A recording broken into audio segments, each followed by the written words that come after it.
Good afternoon, everyone. Welcome to Great Day, Connecticut. Go ahead, Debbie. Make as much noise as you possibly can. Debbie Wright, our fashionista, is here. Opening, it's like being in a movie and the person next to you has a sucker and they're trying to unwrap it with the plastic. See, but it's partly that you're very sensitive because I didn't even notice it. Oh, my goodness. There she like, is. just there And who's with you, Debbie, today? Lily. Lily! Hello, Lily. Lily's going to be modeling for us. Got some fashionista stuff coming up. up. So that's all good. All right, so new details have emerged after Britney Spears' wedding was crashed by her ex, Jason Alexander. Kara, what happened? Well, one of Britney's security guards came forward as a witness. He got fired. And he talked about how Jason Alexander went into the house the day of the wedding and he was going straight for her bedroom, but thankfully it was locked, and he was saying he really needed to speak to Britney. And now, who locks their bedroom door? I don't even think I have a lock on my bedroom door. So I'm like, I don't know. I guess she likes her privacy, so she's locked her bedroom doors. Well, it was her wedding day, too. I don't know. I mean, and if you're Britney Spears and there's lots of people walking around your house, maybe you just lock it because you need to be warned. I think it's a little bizarre. I don't know. Well, I mean, she's getting ready for a wedding. I don't know. But they said, thankfully, anyway, this security guard was fired. Unfortunately. Because I guess he didn't, the guy got all the way to her bedroom. The guy got all the way to the bedroom. So yeah, So Britney has gotten a 3-year restraining order against Alexander, who was hit with a felony stalking charge. He pleaded not guilty, but Kara, he's currently being held on $100,000. And with his next court date set for July 12th, we will have more information on that coming up on July 12th. Yes, we'll see what happens. All right, meanwhile, The Young and the Restless star, Michelle Morgan. One of our favorite shows. She won an Emmy, and she woke up, she has her reaction to this groundbreaking win as the first black woman to win a Daytime Emmy Award for an outstanding lead performance. Absolutely. She plays lawyer Amanda Sinclair. She spoke about the impact of her historic win. Take a listen. I've gotten so many amazing messages from people that I really respect, who just, reminded me that I was so deserving. It's showing representation in every single facet of society that's so important right now, and not just in Hollywood. Wow, she's terrific on the show. I love her. Yeah. Well, I'm so happy that she won. Beautiful Me too. woman. I just love her. Little Y&R action for your afternoon. Love the whole Diane's back. It's a big mess. Jack doesn't know what to do with Diane, and then the son is involved, and that's the recent storyline. Okay. Plus, Victoria's back with Ashland, and we don't know why. And so we're gonna have to catch up. It's very troubling. Very Meantime, troubling. Elvis. One for the money, 30 million for the box. Yeah, he edged out Top Gun Maverick out of the top spot for this weekend. Now, Maverick, don't feel bad. They're still making millions and millions and millions, but just an amazing turnout. I don't know how many people were able to go see it for opening weekend. We were going to go do that. Dennis really, really wanted to, but he wants to make it a family activity. And what happened? Well, it was really nice this weekend, so it was kind of hard to make everybody want to go to the movies when it was sunny and nice. But we're going to plan. And I know Rich Vitale told me he already has his tickets. He's going to tonight. He's been counting out the days. He got tickets last week, but Top Gun still rules the summer, now crossing the billion-dollar mark in worldwide box office after 5 weeks, a first for Tom Cruise and for the year. God bless. That's kind of, Tom Cruise has been in a lot, so to have it be a first for him. $1 billion. $1 billion. Now, remember, we did the story maybe a couple months ago that the family whose article inspired the whole Top Gun franchise is suing, saying that they deserve a portion of these royalties because $1 billion. They only own the rights until a certain date, and they weren't done filming until then. I'm sure they would take like 0.05%.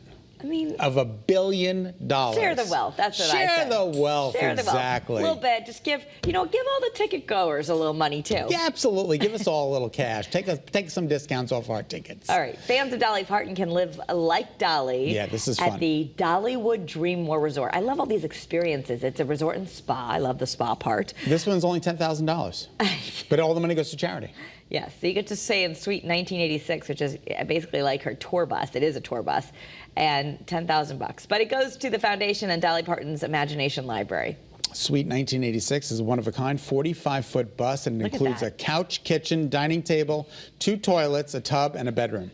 So that's kind of like how she traveled. Look at her. It displays some of her gowns and her jewelry. It's quite a bust. I only want to stay there if she's going to be in there with me. Yeah, no, I think want you'd Dolly. have to, I want Dolly pay a Parton to be lot there. more than that. I'd pay at least $11,000 if Dolly If would. Dolly would have a little sleepover. If Dolly would just come on in and say hello, just to get to a meet and greet. She shouldn't have to spend the whole time. Just show up. That would be great. I think it would be awesome. All right, so if you're going to celebrate July 4th, which I know we've already said more people than ever are traveling by car, it's going to be a big, busy week, but they're saying it's going to cost a little bit more. How no much one's surprised.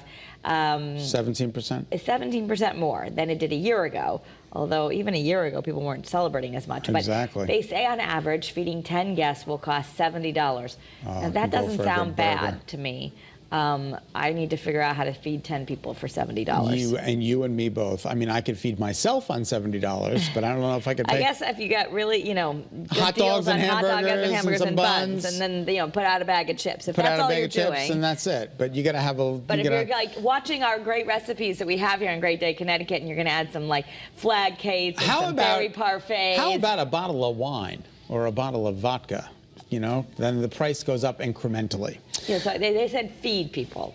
2 pounds of beef can cost 36% more than last year. Chicken, lemonade, and potato salad have also seen an incline in prices. But what's not costing more, Kara?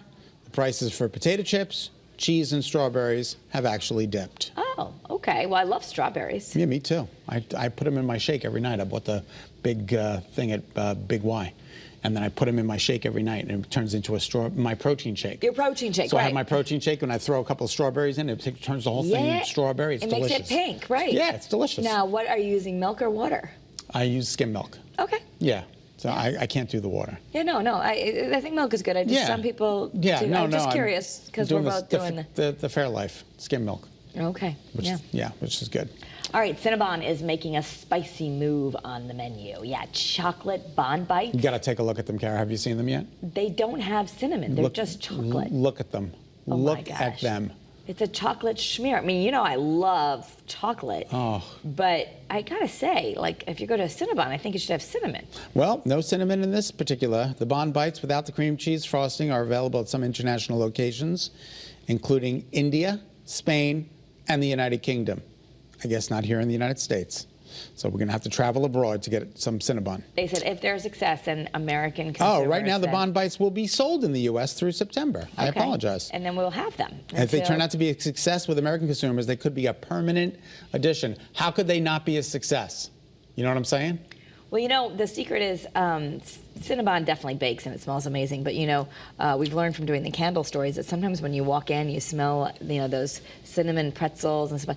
They actually use fragrance in the air to make you really want it. How about bacon? Yeah, so I guess you could smell like bacon if you want. This is coming out, a new perfume. It's going to include applewood, smoky bacon, enticing scents, and a secret ingredient, a nod to Wright Brand's founding year. It's Debbie Wright's perfume. Debbie Wright, there's Wright your number perfume. 100. You can smell like bacon. You can smell like bacon, Deb. Debbie, is this your company? No. No. It should Okay. be. It's going to make $1 billion. The company describes this gender-neutral perfume as a mix of enticing scents. Okay, so I don't know. Bacon. I'm not sure that I want to smell like bacon. I don't think I want to smell like bacon. I love bacon, but I don't know if I want to smell like it. I mean, you bring home the bacon and fry it up in the pan. Actually, when I cook bacon, I bake it. Do you bake your bacon? Yes, because it gets crispier. Oh. I learned that trick a long time ago. You put it all in like a... You have to layer them out on the and cookie then you put sheet? it in the oven around like 350, 375 even, and it gets really like crispy, which is what I like. I don't like it to be flimsy. I want it to pick up the bacon and it stays, like not... All right, very good. All right. Jamie says to air fry it. Oh, There you but go. then won't it get like really like get my air fryer dirty? I don't know. I mean, it gets pretty I don't messy in have there. an air fryer. I line the pan with foil. I so don't you can think throw it I've away. It gets ever very cooked greasy. bacon in my life. I honestly don't think I've ever cooked bacon. You got to cook it in the grease, Adam is saying? Well, it makes grease. It makes grease and then you cook. Oh, cook egg in the bacon grease. Yeah, you could do that. I That guess. sounds pretty good. You get a lot of bacon fat left over after Yeah, you and you bake got to pour it in the jar like my mother does, the Hellman's jar she keeps under the refrigerator. I didn't do that. Oh, yeah, you're supposed to because otherwise it harms the pot. You do that too, Deb? Yeah, exactly. So Well, what do you do with it after you've poured it in the jar? throw it out. But you got to let it harden. You're not supposed to let it go down in the drain. I didn't put it in the drain, but I just threw it in the garbage bag. Oh, no, that's all right. Is that fine? Yeah, that's okay. Does it melt the plastic? It should, be careful it's I not let hot. it cool for a little bit, and then I just and I poured it in there with all the foil and everything, just right in the garbage. My mother lets it harden in a Hellman's jar. I don't know. And then you gotta scrape out the jar, don't you? No, you throw the whole jar out. Oh. I don't reuse. You reuse the bacon fat? No. Oh, no, I'm not doing that. Adam's saying I'm reuse sure the bacon fat. reusing the bacon fat would make it tasty, but not healthy. So I'm trying to get rid of the bacon fat. Like I put it on top. Okay, here's one more trick. I know we're talking a lot about bacon, but afterward, to let it dry, you get all the paper bags from the grocery store. Yep. So Dennis thought of this, but so you put the paper bags out, and then you put the bacon on top of the paper bags, and that's where it all drains in there. So you don't have to use so many paper towels. Interesting. Yeah. There you go. And then you're going to throw away those paper bags anyway. All right. So anyway. Well, a new record has been set in Florida. This is a record that I don't want to see broken, but it was broken. Since 2013, the Conservancy of Southwest Florida has removed more than 1,000 pythons from the area. Kara, they captured a big one. Yeah, largest snake ever caught in the Sunshine State. Do you believe this? Here it is. It's 215 pounds. A 215-pound female Burmese python full of eggs. Look at so that. It's Look so at the big. size of that thing. Even biologists at the Conservancy of Southwest Florida once thought that a snake this big was actually impossible. And she's pregnant. And she's pregnant with a Volkswagen. She ate a Volkswagen the night before. They never thought the snake could get over 200 pounds. Is it alive? Is it still alive? I guess it is. Oh, it's dead. Oh, they're dead. It's dead. Oh, the poor thing. Where's its babies? Because it had a bunch of babies. People get prizes for killing pythons in Florida. They're destroying the ecosystem. That's what Jamie says. I don't know. You gotta let the snakes live. I like the snake. Man, it's too Snake bad. will kill them. Well, escaped bees up in Silver Creek, Utah, could be an issue for days. A truck turned over and it had beehives in it, and they're swarming around the site. Like they'll return to the site of the hives. Yeah. So they keep coming back. So motorists and motorcycle drivers are being cautioned not to drive through this area because there are literally thousands and thousands and thousands and thousands of bees, Kara. They just go, because that's their home. That's their home. They had 200 beehives. So I guess they're carefully going back to just try and save as many hives as they can and save as many bees. Do you believe this? So that they advise everyone if they're driving by to keep their windows rolled up. 200 beehives were damaged in the mess here. Wow. That's too bad. Aww. And another record here, another crocodile record measuring more than 14 feet in Indonesia. Oh. So there you go. Anyway, 14 feet. 14 feet. He says they had to get rid of this one too. Wow. Because it was threatening wildlife and. Look, at least they covered his head. A villager found him. He was roaming around the village. What would you do if you just saw that, like in West Hartford Center? I'd be like, I'd call Debbie Wright and have some shoes made. No. Look at this. Look at the size of it. They put it in a truck and they're going to get it back to the wild. Okay. He's lost. Oh, that's right. He's not dead. That's good.